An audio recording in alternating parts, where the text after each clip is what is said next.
It's on, my guy. Whatever happens from here on out, happens. No going back, no regrets. Welcome to the Brews and Bros podcast. I'm your host, Brendan. I'm Brandon. So, the B&B podcast if you prefer. So, as in episode 1, we just figured, why not let everyone get to know who we are? So, with that being said, again, I am Brendan. And I'm Brandon. Not to be confused with Brendan. Happens, it's Brandon. Happens more often than not. We're two vowels away from the same thing. We are pretty much convinced at this point that we are the same person, but from an alternate universe. So with that being said, we're just two young dudes trying to make mad stacks. And this is the only thing we can think of is talking in front of a microphone and hoping that somebody finds some kind of enjoyment out of this. Yeah, so, we kind of decided that, having the whole topics list thing wasn't really the way we should be going with everything, and that we should just kind of, I guess what's the word I'm looking for? Have it be as organic as possible. Pretty organic. We're mostly just a conversation, I suppose. Like Garth Brooks said, I'm here to have a conversation with you.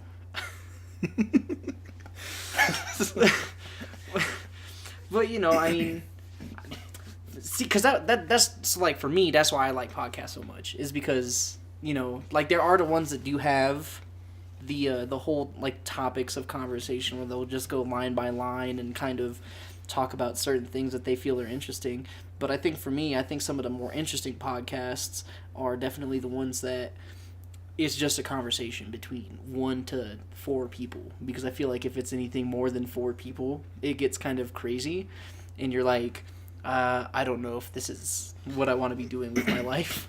Yeah, there's too many people out in the world as is. That's why you pick a good 5 or 6 people that you like, and you talk to those people the rest of your life. And that's it. No other friends. Everyone's no always like, bro, you gotta keep your circle small. It's like, I don't even have a circle. I got a dot. I'm point A. That's my friendship. I have me, myself, and I, and maybe 2 other people. That's 5 right there. I know what you're thinking. Me, myself, and I. That's 1 person. No, you're wrong. No, I have split personality disorder. Like that movie Split. I'm James McAvoy. I just don't care about anything except for me and my 25 friends that I've made up inside of my head. See, even that's too many, dude. You got to get that fixed. Split personality disorder. You're good with maybe 5. At most 5 different personalities. 6 in total. No new friends. That's my philosophy. No new friends. I work with people. They want to hang out. Guess what? No. You don't get that privilege with me. If you want to hang out with me, you should have met me in high school. That was the prime. That's when I picked everybody. You're my friend on Facebook. Guess what? That's cool for you. Doesn't mean we kicking it. Don't ask me for money. Even if you are one of my 5 friends, still don't ask me for money. Don't ask me for nothing. That's just how it is. It's just how it's going to be. And speaking of B, Mr. Brandon and I have discussed this for a long time now. One of our get-rich-quick schemes. After working at jobs together, going through high school together, almost 10 years of friendship we're celebrating, pop a bottle. We finally decided that we're going to stop being lazy and get a microphone, put it down on top of a laundry basket, and just spit some dope fire for you guys. What's funny is I've had this microphone now for almost a year. Like I said. Because I think I bought it right before you'd moved in, when you were living at my house, but and I remember it was kind of like a spur of the moment thing. I was just at Best Buy, and I was like, dude, we always be talking about doing a podcast and stuff, and I was like, oh, they got a mic right here, and so I was kind of like, screw it. It's like, it's $129. I'll just buy it. And it came with a free copy of Assassin's Creed Booty. Yeah, I actually, what's funny is right before I had really sat down and decided that this is something that we need to get going, I was cleaning out my room, and I found that code, and I was like, I don't need this anymore, and I tossed it right in the trash. And I remember someone was telling me, they're like, dude, why don't you just sell it for $20? You got it for free, and somebody out there probably wants the game but can't afford the $60 or whatever, so just sell it to somebody for $20. And I was like, nah, I'm not gonna do that. I was like, I didn't care enough to actually do that. It's one of those in hindsight, probably, but yeah, it would have been an extra $20, but we live in the past. It is what it is. It's already gone. It's we've been talking about doing this forever too, and it's just. It's about time we finally sat down and did it, We're going to make our way, through the ranks. I've been told I have a face for radio, so... Yeah, definitely. And, and liking talk radio in general and liking podcasts, I think, kind of helps. Just because, like I said, it's one of those things that I've always enjoyed. And I always I remember people would be like, yeah, man, what are you into? And I'd always be like, oh, yeah, I'm into this, that. And, oh, by the way, I also like talk radio. And they'd be like, what the fuck do you mean you like talk radio? Out of all of the things on the planet, why the fuck would you like talk radio? And it's like, for me, it sounds really stupid. I have no idea why I like talk radio. I think it's just... Because, like, okay, like, you could, like, go, like, people watching, quote unquote. Mm-hmm. Like, you, like, go to the mall or go out somewhere in public and just, like, see how people behave. And for me, I guess it's kind of the same thing, but it's just a conversation. And it's always, you know, being a semi-decently nosy person, as it is. I think just kind of finding out what people like and what people don't like and what they're into. It's just always interested me in general. And sometimes it's just a nice slower pace of what's going on in the world too, just being able to hear people talk, especially if you're trying to go to bed and you want to hear something. Some people have ocean sounds, some people have heartbeat things. To me, it's just here's a podcast, awesome, talk radio, whatever. And then for those rare occasions, sometimes you get that little Wayne lighter flick, just like that, and then you get to go to bed listening to some Wheezy. Yeah, it's definitely one of those things. You know, I was always told by a bunch of my buddies when I was in the military that, you know, they're like, dude, you're one of the funniest people that I know. And, you know, that you guys should always be like, or that they were always like, yeah, man, why don't you do it? Like, I think you'd be really good at it. Like, you know, you're really good at telling stories and you're good at doing this and good at doing that. And, you know, I think, yeah, man, I just think you'd be really good at it. And so for the longest time, I was always kind of like, like, I know it's something that I'm good at. But it's like, you know, am I good enough to do it, like, professionally? Not saying that, you know, this is, you know, going to take off right now and that this is my new job, stop everything that I'm doing, and I'm quitting everything in life, and I'm just going to sit here and talk into a microphone like Frasier for 3 hours a day and just hope and pray for the best. But, you know... Merch description in the link below. You know, I do think it's something that, you know... whether or not that, you know, I was to do it professionally or, you know, whatever the case may be, I always had this, like, doubt where I was just like, I don't know, man, like, people all the time think, oh, yeah, my opinion has to be heard. My view on the world is, like, this is what's good, but... And, you know, and that's a strong point, too, and when you talk about opinions needing to be heard, I always have this strong philosophy that I've always thought about is, you can have whatever opinion you want, as long as you can defend that opinion. Example. If you were to write me a paper saying, I'm a racist, this is your opinion. As long as you can defend your answer, I can't say anything about it, but you know what? Whatever, cool, good for you. You're racist, awesome, you defended it. Because I'll come at you attacking points like, why? And if you can defend it, guess what? You're in the clear, man. Like, what is it? Like the Mormons. They are like the bomb squad. They are ready. They are strapped. They got their boots on. They're ready to go door to door. Hello. Hi, you have a moment to talk about Jesus Christ? No, I don't. Guess what they do? Foot down in the door. They're ready. They are ready to defend their answers. They always have pamphlets, too. They got pamphlets, dude. They are on the attack and the defense, man. They are like a perfect Yu-Gi-Oh deck. Anything, man. They are ready. They just always have Exodia on top. That's right. They have all 5 pieces. They cheating. I don't know what they're doing, but they cheating. They're like the Boy Scouts go door to door with popcorn, but they're going door to door with pamphlets. So not only are you not, you know, wanting the pamphlet, but now you got this boy at your door, because I have yet to have a female Mormon knock on my door ever. But now you got this guy giving you a pamphlet with what looks like Obi-Wan Kenobi, inviting you to a Sunday service, and I'm not going to go to your Sunday service, nothing against you, but when I said no the first time, you put your foot in my door, but I can't tell you off, because guess what, you're ready to defend your opinion, and that's what you need to be doing.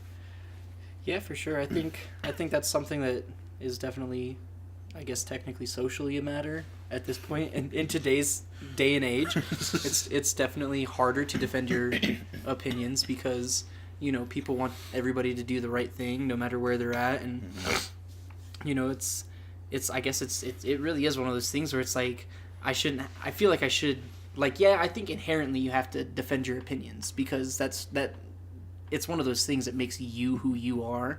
And so, obviously, you're not going to be able to make friends. And obviously, you know, being friends for so long, there's obviously things that you and I disagree about. Mm-hmm. And I think a lot of the times, it's not that we, like, actually disagree. I think it just more ends up being just, like, a stupid conversation between the two of us about being like, no, this is why Good Kid, Mad City is Kendrick's best album and not this one. And it's like we both have very, very valid points. but it's just one of those things that we're never going to change each other's minds on. And and I think that's really where everyone is lacking. It's like, okay, I'm not going to convince you to change your mind. That's all right. Like, you're still kind of a cool guy. Or, you know, like, I'd still be interested in doing, you know, this or that, and I don't need your opinion to dictate our friendship. Like, yeah, opinions matter to people, and, you know, obviously you make friends with people whose your opinions do more or less line up with, whether it's, you know, politically or, you know, religiously or whatever the case may be. At some point your opinions do line up. But on that same note, it's one of those things that, you know, none of your opinions are why I'm your friend. I'm your friend because of, you know, the fact that we could sit in a classroom together and it wasn't stupid. It like, just was fun. It was just, you know, it was just somebody who I knew that I could, like, kind of just be like, yeah, I could see my guy. I can kind of see myself hanging out with this guy, or I can see myself doing this, or it's just it was just one of those things that I guess being a human is weird in that regard. It's like, yeah, like you made me laugh one time, so let's see how far this rabbit hole goes. Yeah, I want to hang out with you. I want to meet your family. I want to meet the people who gave birth to you. Like, you know, and it's where did you come from? Yeah, and it's like, I don't know. For me, being a human is like, you ever, like, it's just those moments of, like, where you realize that you are a sentient being. You'll be in, like, the bathroom or something, and you'll be sitting there, and all of a sudden you'll realize, wow, I'm really seeing everything right now. I can feel the floor. I can smell something. I do not know what it is, but I can smell it, and it does not smell good. All the time, man. Right before bed. That's when he sits there. You know, you sit there, and that's when it hits existential dread. Because you think about it. You think about how small you are in the grand scheme of things in the universe. Like an infinite universe, and you're just a finite being, a rapid cosmic expansion of stardust. You are a speck. You are nothing. You are meaningless. You are worthless. And then that's, you know, and that's a good point, because that's what America's founded on, the principle of everyone is worthless. If your opinion doesn't agree with my opinion, I don't like you. I mean, yeah, sure. Well, put it like this. Christopher Columbus's opinion was, give me all your stuff. Native Americans said, no. Columbus said, I don't like you. Boom. That's where we start. Birth of a Nation, part 1. Yeah, I guess, you know, but now we're getting into geopolitical debates, and people are going to be like, are these guys actually friends, or are they just two dildos who fucking met each other on the side of the street, and we're just like, hey, you look like you could do some cool stuff. Do you want to do this in a microphone?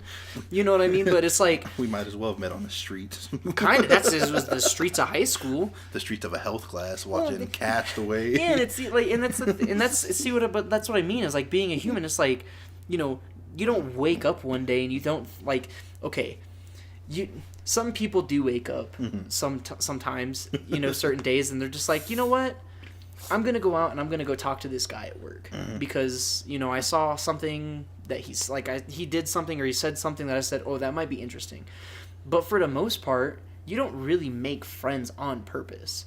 You just go to show, unless you're the new kid, you're going to a new school and you want to, all right. But even sometimes I can imagine even that's then, like it's they kind of meet you. Yeah, because like, you know, like even like with me, like, you know, moving all the time as a kid, so like we had moved down to Arizona, and so I was a new kid, but like, and you know, being kind of a shy kid anyway, it wasn't something that I thought ever was really gonna happen. I was like, oh man, I'm the new kid, blah blah blah.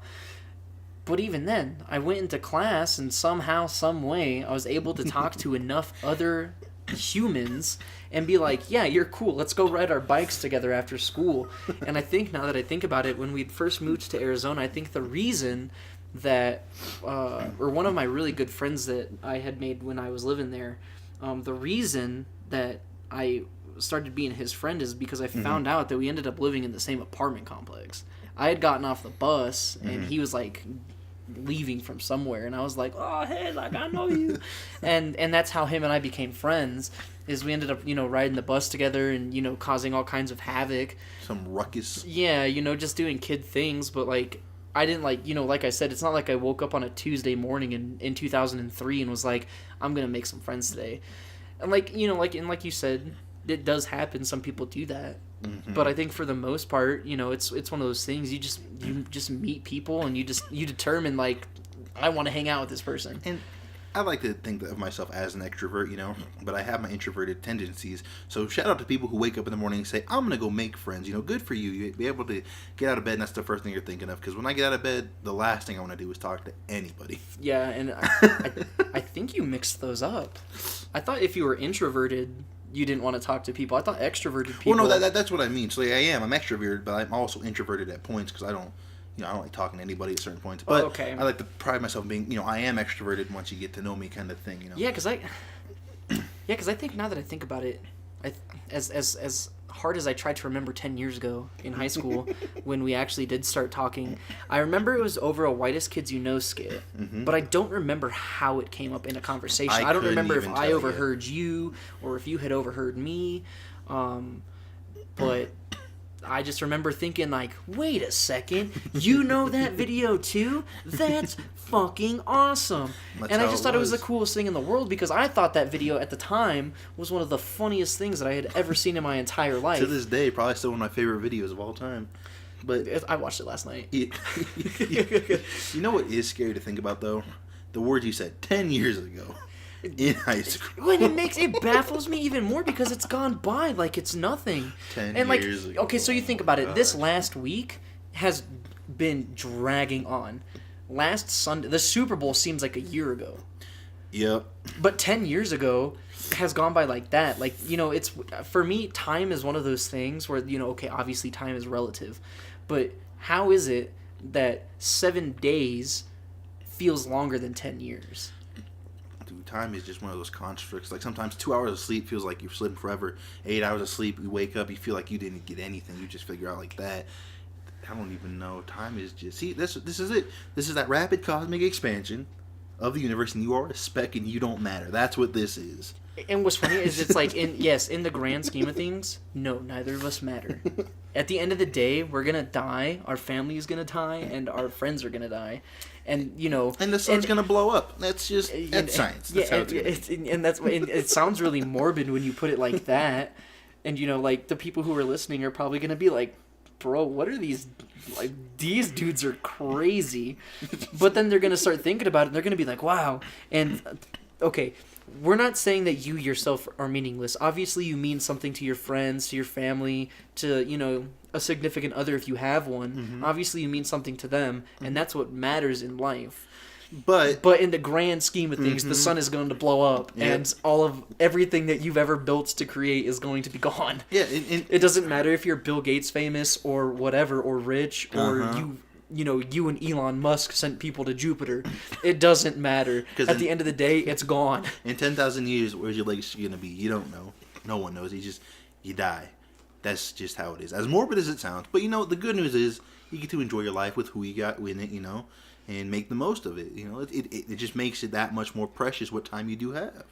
And, I feel like people just don't take that into consideration, People always want to complain, well, it's not like this, it's not like that. It's not supposed to be like that. Life ain't supposed to cater to you. 7 billion people, you ain't special. Even if you won the lottery, guess what? Whoop-de-doo, dude. Go back to work. Don't quit your job. You can lose that money like that. You can't trust anybody.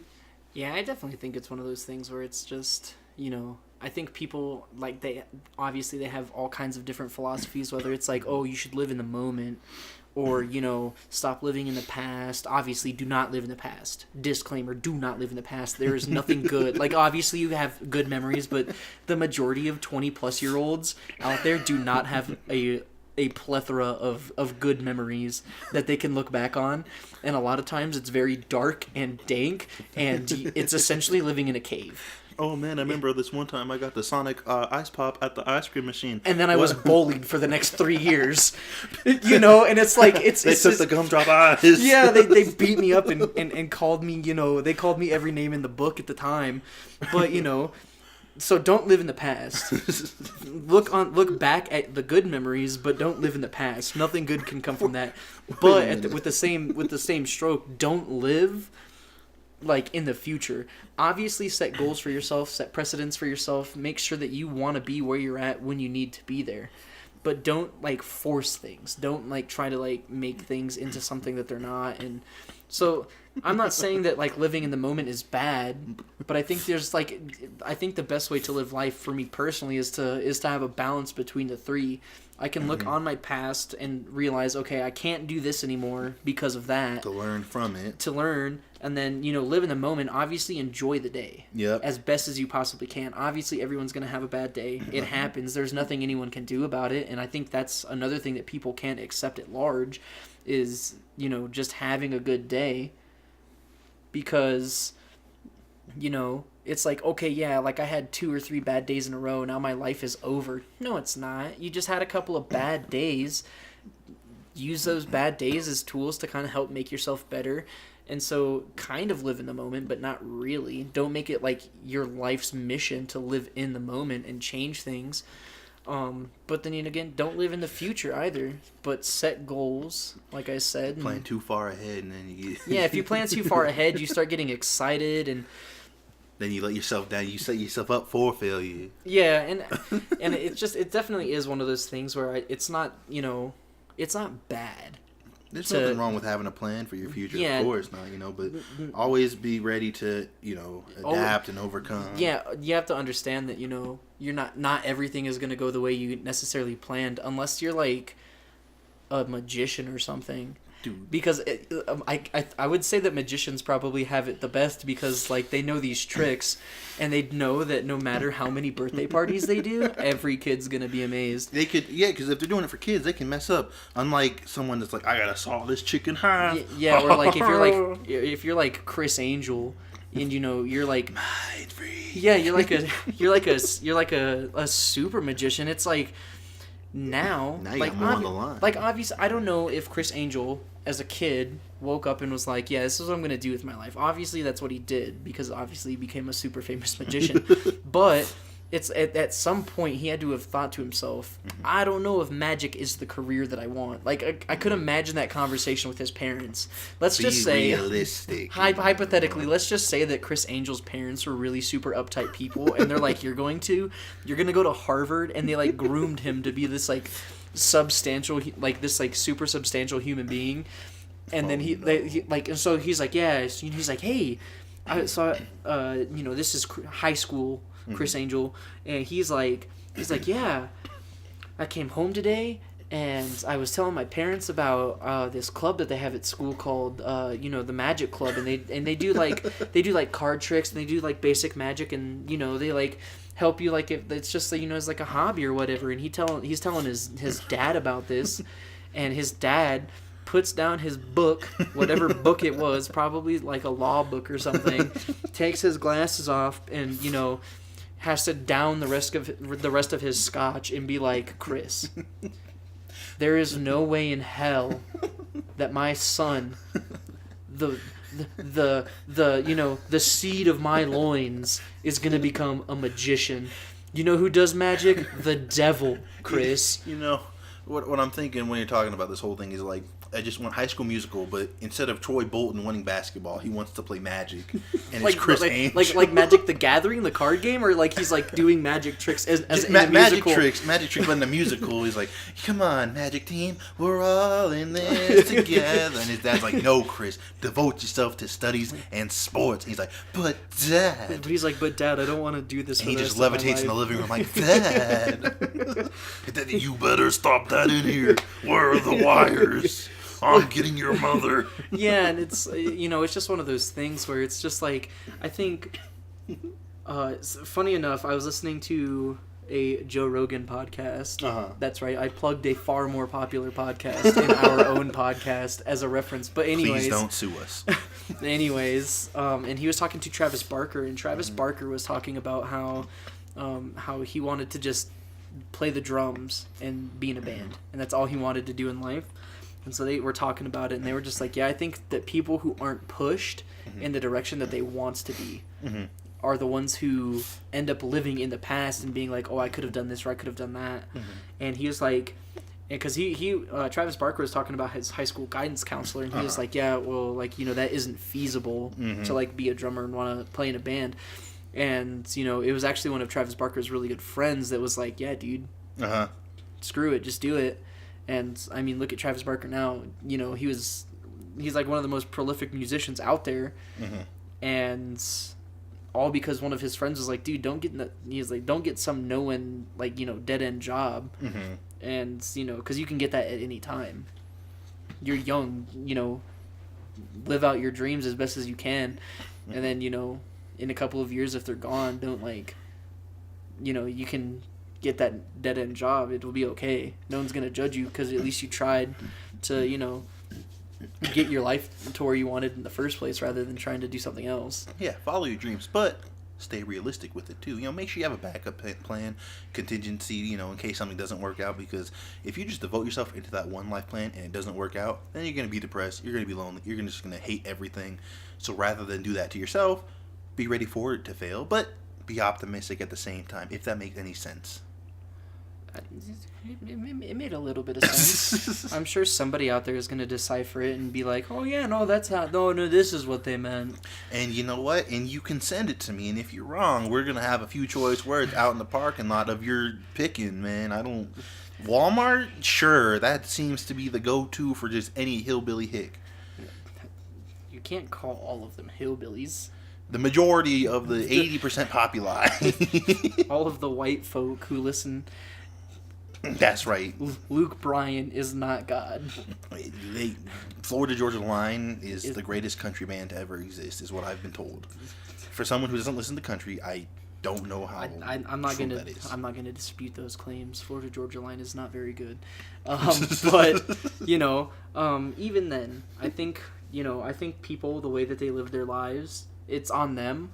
You know, if the way I look at it is, if you're doing something that makes you happy, go for it. I'm not here to tell you that, like, you shouldn't be doing these things or that you shouldn't be doing this or that.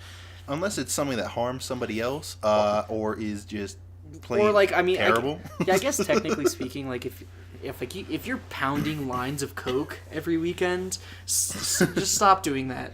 Number one, it's expensive, and number two, unless your friends are super rich and you're just bumming coke off of everybody at every party, you're gonna be bankrupt for the rest of your life, and you're gonna end up being homeless. Or if you think, you know, hey, serial killing seems to be my thing, man, please. Don't, for the love of God, do not do that. Yeah, I mean, you might get some love letters from women, but guess what? You can't do anything about it. You're in prison. They're not gonna come actually visit you. What are you, Charles Manson? I don't think so. I don't think even anybody who would want to.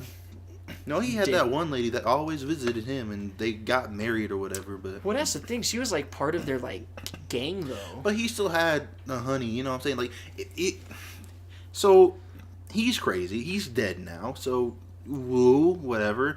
But women are just infatuated with that for whatever reason. I don't know if any men are too. I haven't really seen them as much, but women are always like, "Yo, did you hear about that serial killer, BTK, bro?" And he wasn't attractive. But then you got Ted Bundy, and they're like, oh my gosh, he's so good looking. And then it's like, yo, chill out. Or who was that guy in Colorado? He killed his wife and his 2 kids.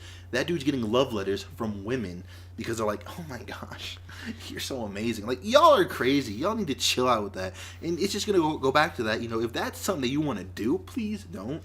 Please don't be passionate about hurting people or anything like that, man, because... yeah, you might get some honeys in your inbox, but you're already in prison. What you gonna do with it? Nothing. Yeah. You're not Charles Manson, you know. Yeah, but I don't know. It's definitely one of those things. I think, like I said, I think as long as you're living your life the way that you seem fit, and you know everything is going good for you, that's awesome. Yeah, as long as it's going good for you, and you're not. You know, and you're not trying to become a serial killer. Yeah, or anything of that, you know, along that thin line. Along that very thin line of just being like, well, I enjoyed this because of this, this, and this. It's like, okay, but you could also be enjoying something else because of those things that doesn't involve, you know, murdering, you know, a couple dozen people. They got another show for people who enjoy specific things. It's called, it's a Dateline, How to Catch a Predator. So if you be enjoying certain things, you're going to be on that show with Chris Hansen, and you have to be answering yourself, and then when you try to run, guess what? Too late, 5-0's already outside, you set yourself up, congratulations, you played yourself. That's how it is. You know, DJ Khaled may not be, you know, very inspirational, but goddamn, the guy is right. If you play yourself, you played yourself. Yeah, you can't come back from that. You know, once you made an appearance on that show, it's done. You know, ain't nobody gonna hire you. They're gonna be like, wait a second, aren't you that guy with the wine coolers and the condoms? That's what it's kind of like with Homeboy from American Pie. You know, like they said, you know, I'll forever be known as the guy who fucked the pie. And yeah, see, so whatever you're passionate about, just be sure you think about what you're doing, what your legacy is going to be, and then at the end of the day, also remember, in 10,000 years from now, it won't matter. And then further from that, the sun will be exploded. It won't matter. Nothing you do matters. Everything will be gone. So, everything that you've ever known. Just don't. I mean, I guess technically speaking, in 10,000 years, no one's going to remember that you're a serial killer. But you know even what? Then, don't do it now. Do not do it in the present. Enjoy what life you do have outside the box. Outside of prison. There you go. You know, if your aspiration is to go to jail, there's much more less harmful crimes you can do that you can still get your little fix and you know. You can do tax fraud. Yeah, tax evasion, perfect. Just don't pay your taxes, dude. They'll come get you real quick. How do you think they got my boy? Not quick. It'll take a couple of years, but you know, how do you think they got my boy Capone, leader of the mob? You know, he was doing his thing. He started the soup kitchen. He was helping people out. And they were like, all right, cool, whatever. Oh, you're not paying your taxes? Alcatraz. That's right. And they could have got him for anything, but nope. They didn't get him because he wasn't paying his taxes. DMX didn't pay his taxes. He was in prison for a year. Wesley Snipes didn't pay his taxes. Yeah, but DMX got the Lord on his side. He do. That's why he out of prison right now, and he preaching. You know, Wesley Snipes got a lot of money, and he could pay back, I guess. Maybe. I don't know. I don't know what the situation about with Wesley Snipes is anymore. All I know is people don't pay their taxes. It's not. I mean, I guess it is a hard concept, but if you don't want to pay them, you just pay a little bit of money for someone else to do it for you. They just take care of all the documents. Just makes your life that much easier at that point, I guess. But at the end of the day, tax evasion or not, nothing you do matters. But what you're doing in the moment for what you have, make the most of it without ruining anyone else's experience. Otherwise, you're just a D-bag. And nobody likes a D-bag. I've never met anybody in my life who is a D-bag, and I thought to myself, I want to hang out with that person for this. Unless they're like Jersey Shore. But even still, that's a very select audience of folk. I think Jersey Shore was so popular simply because it was like shock value comedy almost, where it's like there's no way that juiced up Guido is about to hit that female, and what happens? That juiced up Guido has a fucking fist fight UFC style with that fucking chick from the boardwalk, and you think to yourself, how is he not in jail right now? Is it scripted? Is it not? Yeah, who knows? Are they both UFC fighters? Is she the one that won the fight, but they settled out in court to make them not seem like that in the video? Did they use stunt doubles? Who knows? Reality TV is another one of those concepts that I don't think reality TV is real. Obviously, most people can have that same thing where it's like, reality TV isn't as real as it claims to be. There are obviously scripted moments, scripted events. Oh. But I feel like if I was an actor and they were like, oh yeah, by the way, your next role is Juiced Guido. You're Fist pump, push up, chopstick. FPC all day. But, you're not going to sit there and think to yourself, yeah, this is a really good way to get famous. Obviously, all of those people got super famous off of the Jersey Shore. Mm-hmm. But you're telling me at one point they were just regular Guidos?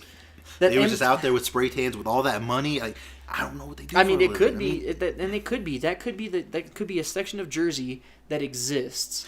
Is the Guido population where all they do is they party on one yacht all the time. Well, I don't even know if they're all from Jersey. I think some of them from New York or whatever. And here's the thing: we live in a day and age where ignorance is a choice. I could Google it, but I don't feel like it right now because it's not that important to me where they're from.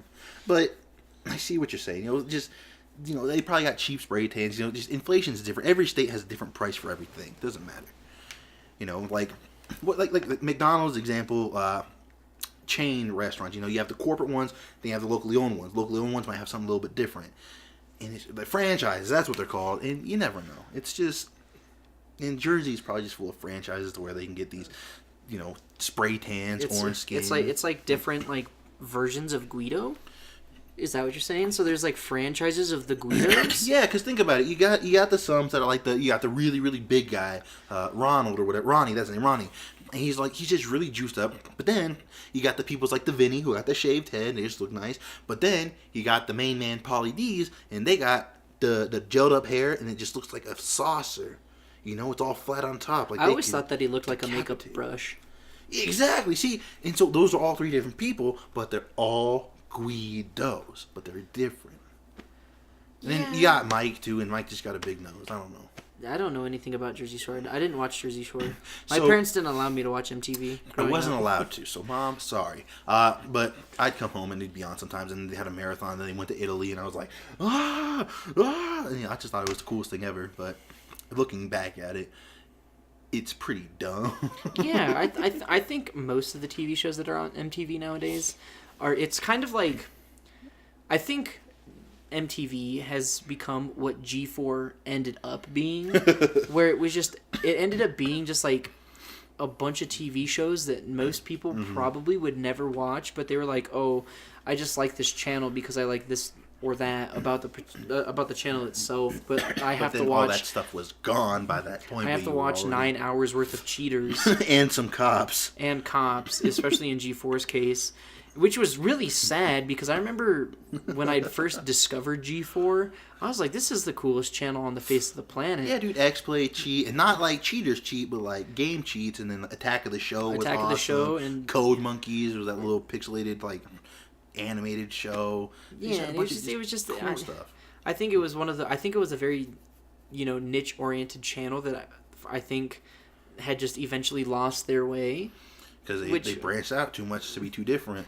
Because it started with, so they had Ninja Warrior too, the actual Japanese version, which was cool. But then when they started adding shows, like they had this one called Hurl, where they put people on roller coasters after feeding them, and if they didn't throw up, they won money. And it was like, okay, that's weird. Then they had Human Wrecking Balls, and what that was, it was two bodybuilders, and like they would destroy things. Oh yeah, and they'd go into the science of why it broke. Yeah, it's like no, bro, you guys are bodybuilders. You take steroids before the filming of each episode. You can't tell me anything about science. And then they had a show that was like cops, but it was like for campuses, for like college campuses. Oh, Campus PD. That's the one. I remember watching one of those where Homegirl at Ohio State had way too much, she got way too deep in the booze. She had, 2 beers? And she I was had like, food probably, but old girl had alcohol poisoning. Wow. And they were like talking to her friends and being like, yeah, so what's up with your friend here? And they were like, oh, no, don't worry about it. We'll take care of it. And blah, blah, blah.